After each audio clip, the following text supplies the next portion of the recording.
আজকে আমাদের শক্তি নাই, কিন্তু আমাদের অভিশাপে আজকে জনতাকে সাক্ষী রেখে বলে গেলাম, আপনি জলে পুরো চারকার হয়ে যাবেন।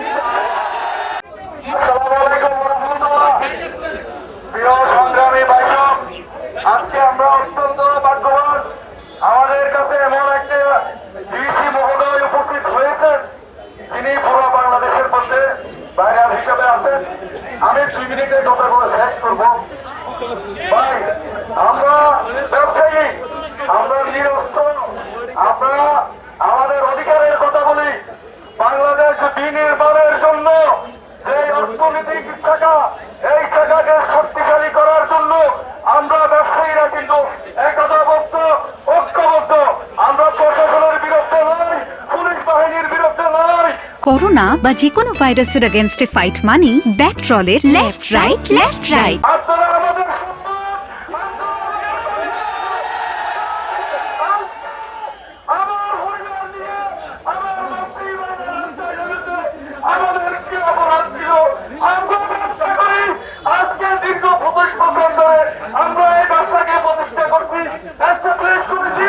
আজকে 9 জন সার্টিফিকেটের কথা শুনে এই যে উপদেষ্টা মনির আহমেদ তাইব সাহেব, আপনি যে কাজ করতেছেন, আজকে আমাদের শক্তি নাই, কিন্তু আমাদের অভিশাপে আজকে জনতাকে সাক্ষী রেখে বলে গেলাম, আপনি জলে পুরো চারকার হয়ে যাবেন।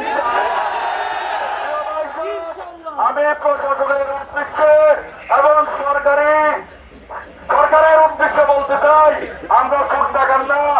আজকের এই জায়গা থেকে ঘোষণা দিতে চাই, আমাদের সম্মানিত ব্যবসায়ী যেই 46 জন গ্রেপ্তার হয়েছেন, আজকে সহজে আহতরা হয়েছেন, যারা গ্রেপ্তার হয়েছেন তাদের জন্য আমরা নিঃশর্ত মুক্তি চাই।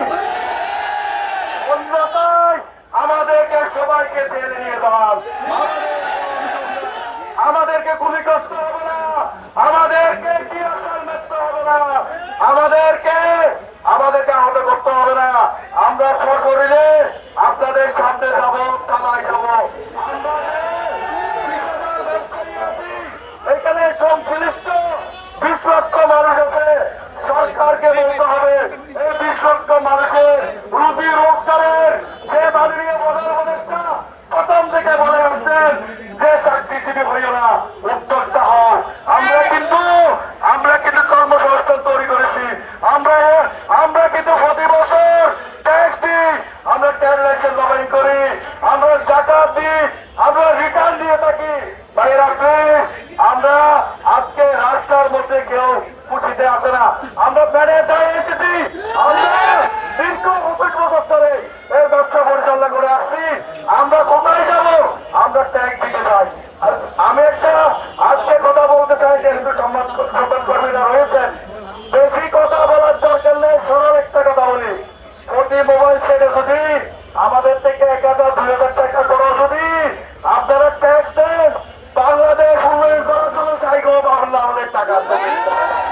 সুতরাং আমি আহ্বান করব, আমি অনুরোধ জানাবো আমার মোবাইল ব্যবসায়ীদের পক্ষ থেকে, প্লিজ আমাদেরকে ভুল বুঝবেন না। আমরা যে ন্যায্য অধিকার এবং যে আমাদের অধিকারের কথা বলছি, এই কথাগুলো বোঝার চেষ্টা করুন। আমরা সন্ত্রাস নই, আমরা পড়ালেখা করে ব্যবসা করি, আমরা কর্মসংস্থান তৈরি করেছি। সুতরাং আমাদেরকে দাওয়া না দিয়ে আমাদেরকে যদি